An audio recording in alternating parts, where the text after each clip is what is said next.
Welcome to Nabadarpan YouTube channel. সকলকে স্বাগত জানাই নবদর্পণ ইউটিউব চ্যানেলে। ফ্রেন্ডস, এখনও পর্যন্ত যারা আমাদের চ্যানেলটি সাবস্ক্রাইব করেনি, প্রত্যেকের কাছে রিকোয়েস্ট, আমাদের চ্যানেলটি সাবস্ক্রাইব করে আমাদের পাশে থাকুন, আমাদেরকে সাপোর্ট করুন, আমাদেরকে এগিয়ে যেতে সাহায্য করুন।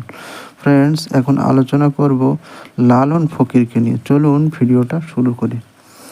লালন ছিলেন বহুমুখী প্রতিভার অধিকারী একজন বাঙালি, যিনি ফকির লালন, লালন সাই, লালন শাহ, মহাত্মা লালন ইত্যাদি নামেও পরিচিত।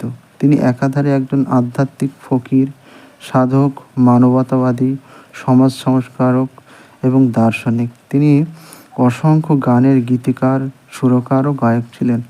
লালনকে বাউল গানের অগ্রদূতের অন্যতম একজন হিসেবে বিবেচনা করা হয় এবং তার গান 19 শতকে বেশ জনপ্রিয়তা অর্জন করে।